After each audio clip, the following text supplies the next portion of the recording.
The oil was still dripping from my wheelchair ramp when I looked up and saw her standing there, smiling. My neighbors rushed to help me as I lay on the concrete, my prosthetic leg twisted beneath me, pain shooting up my side. But Margaret Wilson, the president of the Oakwood Estates HOA, just stood there, gripping the oil can like a trophy. She thought she was punishing the guy with the ugly ramp. She had no idea she had just declared war on a Special Forces colonel. I didn't spend 28 years leading classified missions across 3 continents to be taken down in my own driveway by a self-righteous suburban dictator. The IED explosion in Afghanistan that took my leg couldn't break me, and neither would she. What Margaret had done wasn't just cruel, it was an act of war. And she had no idea who she was up against. When I bought my home in Oakwood Estates, I was looking for peace. I had spent most of my life in war zones, making split-second decisions that determined life or death. I wanted a quiet place where I could plant a garden, let my grandson visit, and finally exhale. The house needed a few modifications, nothing major, just a ramp so I could move in and out on my own. It was installed professionally, with all the proper permits, built to match the color of my siding, and lined with planters to blend into the neighborhood. I had always been detail-oriented. In Special Forces, details keep you alive. At first, my neighbors were welcoming.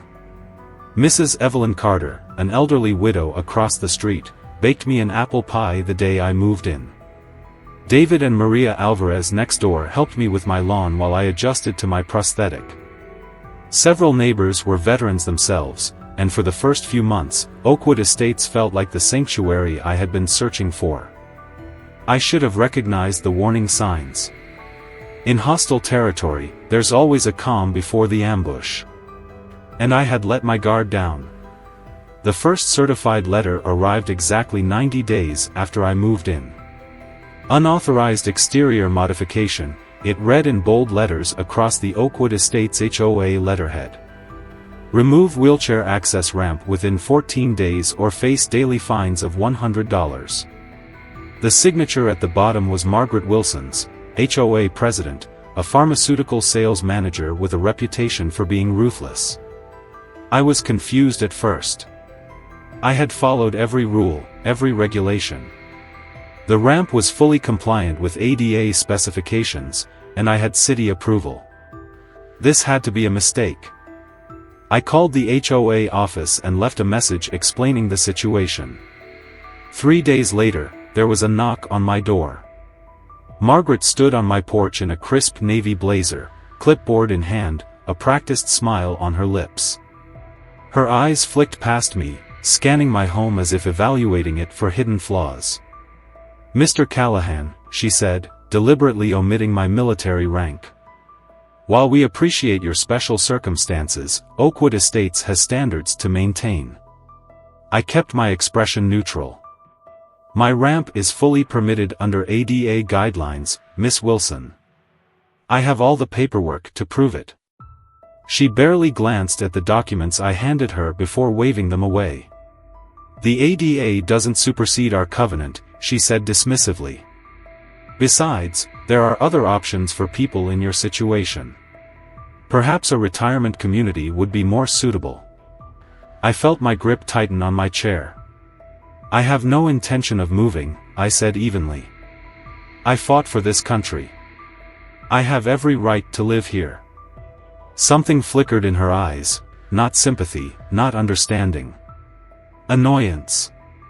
Margaret Wilson wasn't used to being challenged. "Well," she said, her smile tightening, "we'll see how the board votes on this matter." And just like that, the battle lines were drawn. 3 weeks after our tense conversation, the violation letters began piling up. At first, I thought it was just a power play, Margaret trying to rattle me, hoping I'd cave. But then the real attacks started. The first fine was for my flag. The same American flag that had flown with me across Iraq and Afghanistan, the one folded in my rucksack through a dozen deployments. According to the HOA, it was an unauthorized exterior decoration. $100 fine. Then came another notice, improper landscape maintenance. My lawn had been mowed 3 days earlier. Another fine. When I left my wheelchair on my porch for an hour while I worked in my garden, I received a citation for prohibited vehicle storage. Margaret wasn't trying to enforce rules. She was trying to grind me down. The day my grandson Ethan came to visit, I nearly forgot about it all. He was 7, full of energy, and couldn't wait to see his grandpa's house. The moment his mom parked, he was out of the car, bouncing up the driveway. "Grandpa, look! I brought my chalk." He plopped down on the sidewalk and started drawing stick figures, a dog, a big sun with a goofy smile. It was the kind of innocent childhood moment I had dreamed about when I bought this house. The next morning, I found the notice taped to my door. Defacement of community property, $250 fine. I stared at it in disbelief. Margaret had actually fined a child for drawing with sidewalk chalk. I crumpled the paper in my fist and went straight to the HOA office. Margaret was waiting, as if she knew I'd come. She didn't even pretend to be surprised. "Perhaps children should be taught to respect the neighborhood," she said smoothly, her lips curling into a smirk. I had seen men in war zones with that same expression, the kind who thought power made them untouchable. I should have known it wouldn't stop there. A week later, a letter arrived from the Department of Veterans Affairs. "Your disability benefits are under review." I read it twice, my gut tightening. I had been receiving VA support for years, never an issue. But now, out of nowhere, they were questioning my medical condition. My missing leg. It took me 4 days of phone calls and paperwork to uncover the truth. Margaret had reported me. She had filed a fraudulent complaint, claiming I was exaggerating the severity of my disability. Because of her, I now had to go through a reevaluation process, more medical exams, more bureaucracy, more hoops to jump through just to prove what anyone could see with their own eyes. But the worst was yet to come. One morning, I got a call from my mortgage lender. "Mr. Callahan, we need to discuss your late HOA fees." "What late fees?" I asked, frowning. "I pay every month." There was a pause. "According to HOA records, you're delinquent. You've missed the last 3 payments." I pulled up my bank statements. Every payment had cleared. But the HOA had falsified their records. If I hadn't caught it in time, they could have placed a lien on my home, the first step toward foreclosure. That was when I realized Margaret wasn't just trying to make my life miserable. She was trying to take my house. And I wasn't the only one. I started talking to other neighbors. An elderly widow, Mrs. Carter, had been fined into submission when she tried to plant a memorial garden for her late husband. The Alvarez family next door had received violation notices for everything from their mailbox color to the way their kids' bikes were stored. Margaret was systematically targeting people she thought wouldn't fight back, the elderly, minorities, the disabled. Then she made her boldest move yet. At the next HOA meeting, Margaret stood at the podium with a clipboard, her voice dripping with faux professionalism. "We have a new proposal for our community guidelines," she announced. "To better reflect the values of Oakwood Estates, we are introducing a new requirement for board membership." She paused for effect, then continued. "Individuals requiring external accommodations, such as wheelchair ramps, will be ineligible to serve on the HOA board. In addition, homeowners with prior military service will be restricted from voting on matters regarding community aesthetics." The room was silent. I stood slowly. "You're banning disabled people and veterans from the board?" Margaret gave a polite, practiced smile. "We're simply ensuring that leadership reflects the needs of the broader community." I scanned the crowd, waiting for someone to speak up. But Margaret had spent years cultivating fear, and most of the room stayed quiet. I clenched my jaw, my mind already working. Margaret had just made the biggest mistake of her life. She thought she could break me. She thought she could erase me. She had no idea that I wasn't just going to fight back. I was going to bury her. I had spent my career dismantling terrorist cells, predicting ambushes, and leading tactical operations behind enemy lines. I had stared down warlords, corrupt politicians, and insurgents who thought they were untouchable. I knew how power worked, how fear kept people silent, and how bullies maintained control. Margaret Wilson might have run this HOA like a dictatorship, but she had just made a tactical error. She had underestimated her enemy. The morning after her outrageous proposal to ban veterans and disabled individuals from HOA leadership, I got to work. I wasn't going to fight her on her terms, I was going to expose her. The first step was intelligence gathering. In war, the most dangerous soldier isn't the one with the biggest gun, it's the one who knows your weaknesses before you know theirs. I started by reaching out to old military contacts, former intelligence officers, cybersecurity experts, and legal specialists. Some had transitioned into private investigation, others into forensic accounting. They owed me favors. And they were more than happy to help. Within 48 hours, I had my first breakthrough. Margaret wasn't just a power-hungry HOA president, she was a con artist. She had embezzled over $887,000 from the HOA Reserve Fund over the past 3 years, disguising the missing money as legal consultation fees and maintenance expenses that never existed. Worse, she wasn't just targeting me, she had a pattern. I pulled up public records from her past communities. She had pulled the same scam in 3 other HOA-run neighborhoods.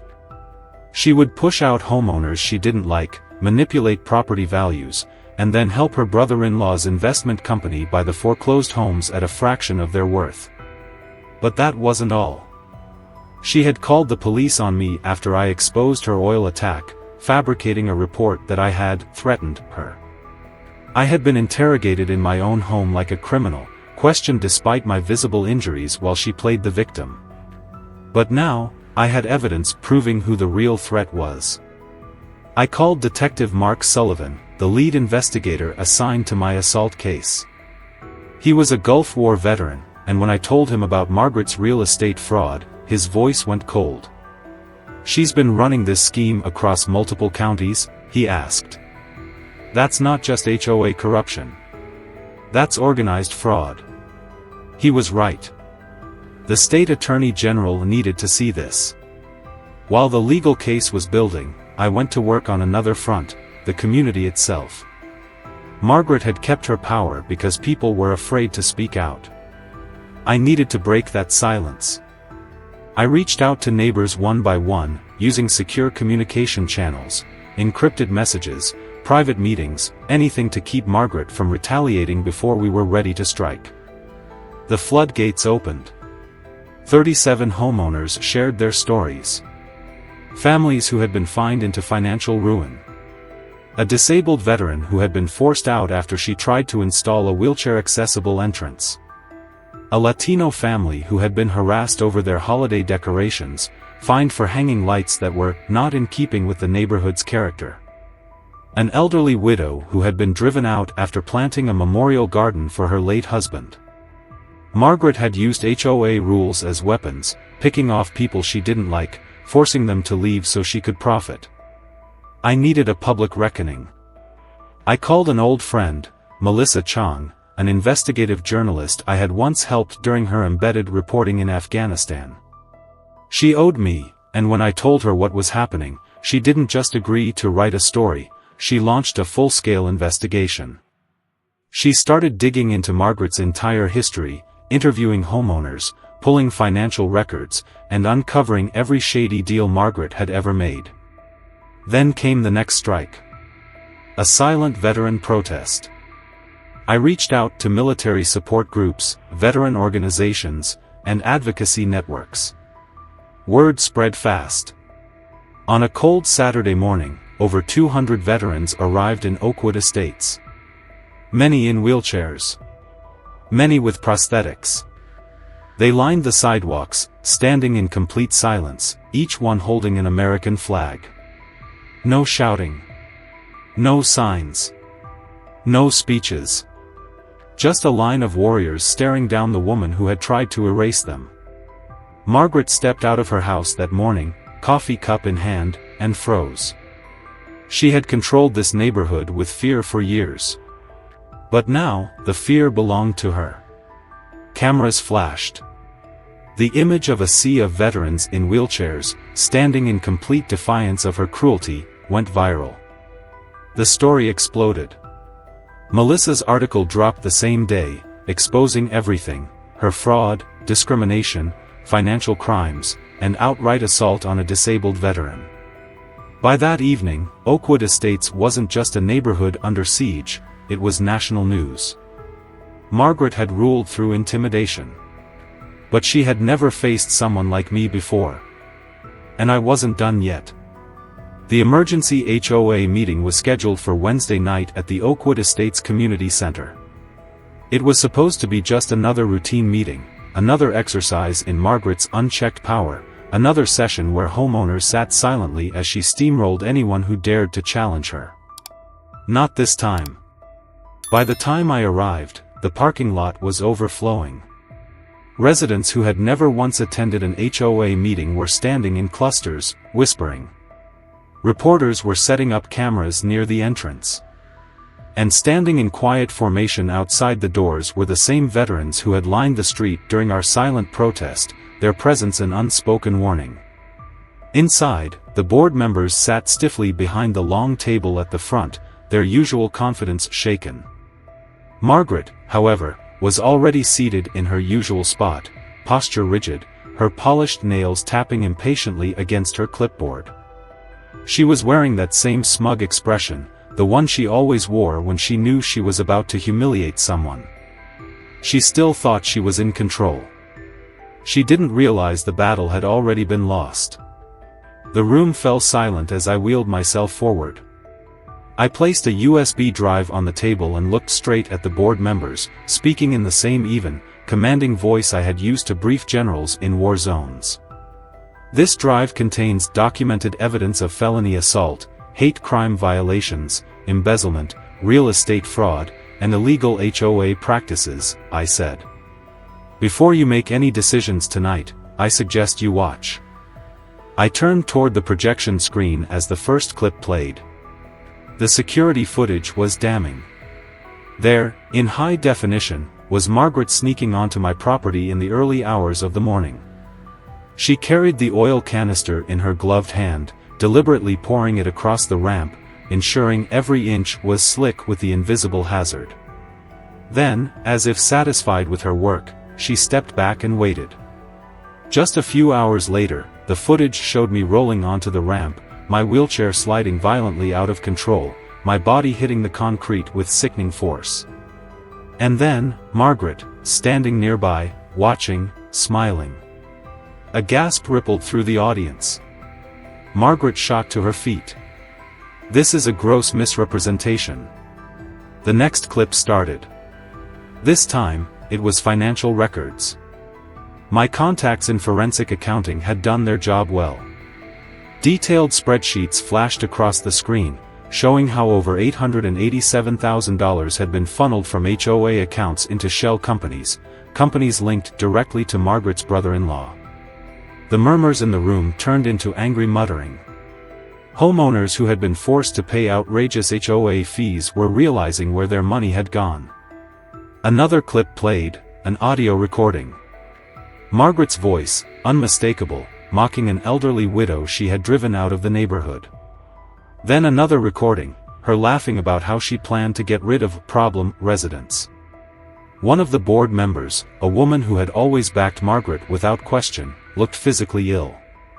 "Margaret," she whispered, shaking her head, "what did you do?" Margaret's mouth opened and closed, but for the first time, she had no words. Then, the final piece. A title search. It showed that Margaret didn't even own her home. The bylaws of Oakwood Estates explicitly stated that renters could not serve on the HOA board, yet Margaret had held power for 4 years. That was it. The death blow. Margaret's face drained of color as the entire room turned against her. This is a conspiracy," she sputtered. "This is an attack on me personally. I have dedicated years to this community." I cut her off. "No. You have terrorized this community. You have stolen from the people who trusted you, attacked those who couldn't fight back, and used this HOA as your personal kingdom." I let my voice carry through the room. "But that ends tonight." Margaret whirled toward the board, eyes desperate. "You have to back me up. You." "We vote to remove Margaret Wilson as HOA president, effective immediately," one of the board members blurted, voice shaking. "All in favor?" 5 hands shot into the air. Unanimous. Margaret stood frozen, trembling, as her entire empire crumbled around her. Then a new voice rang out. "Margaret Wilson?" The room turned. At the back of the hall, Detective Mark Sullivan stepped inside, a team of uniformed officers behind him. He walked forward, calm, unreadable, then pulled out his handcuffs. "You're under arrest for felony assault, fraud, embezzlement, and multiple violations of federal housing laws." Margaret finally snapped. "You can't do this to me," she shrieked as officers moved in. "I am the president of this community." Sullivan cut her off. "Not anymore." The moment the handcuffs locked around her wrists, the room erupted into cheers. Margaret Wilson had ruled through fear, but fear only works until people realize they outnumber their oppressor. The moment those handcuffs clicked around her wrists, the power she had hoarded for years evaporated. She wasn't the untouchable HOA president anymore, she was just another fraud, another bully exposed for who she really was.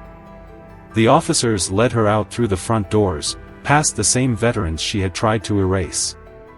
Not one of them said a word, but their silence carried more weight than any insult ever could. In the days that followed, the fallout spread like wildfire. The district attorney filed multiple felony charges, ranging from embezzlement and fraud to hate crimes against disabled individuals. Her brother-in-law's investment company was placed under investigation, and all the properties they had acquired through shady HOA practices were flagged for review. Homeowners who had been forced out of Oakwood Estates filed lawsuits, and the state attorney general launched a full audit of HOA corruption statewide. But perhaps the most unexpected outcome came from the public outrage. Melissa Chang's investigative report had made national headlines, shining a light on how HOAs across the country were abusing power. Soon, legislators started talking. Proposals turned into bills, and 6 months later, I stood at the state capitol as the governor signed the Veterans and Disabled Persons Housing Protection Act, a new law ensuring that no HOA could ever again discriminate against disabled homeowners or veterans. What Margaret had intended as a petty act of cruelty had ignited a movement. Back in Oakwood Estates, the community transformed. I was elected to the newly reformed HOA board, not because I wanted power, but because someone needed to protect the people Margaret had tried to destroy. The punitive fines, the intimidation, the arbitrary enforcement of rules, all of it was abolished. Instead of HOA meetings filled with threats and punishments, we built something new. Monthly neighborhood gatherings replaced Margaret's reign of fear. A diversity committee was formed to ensure every voice was heard. And in a final act of defiance against the past, my wheelchair ramp, the one Margaret had tried so hard to remove, was redesigned by the community itself. This time, it wasn't just functional. It was beautiful. Lined with flowers, fitted with benches where neighbors could sit and talk, it became a symbol of what we had built together. On the day it was finished, an elderly widow who had been forced out returned to Oakwood Estates. She looked at the memorial garden that had once been ripped away from her and smiled. "It's good to be home," she whispered. Standing at the top of my new ramp, I looked out at the neighborhood Margaret had tried to control and saw something she had never understood. Real power doesn't come from forcing people into submission. It comes from standing together. What Margaret had poured onto my ramp was meant to make me fall. Instead, it built the foundation for something stronger than she ever could have imagined.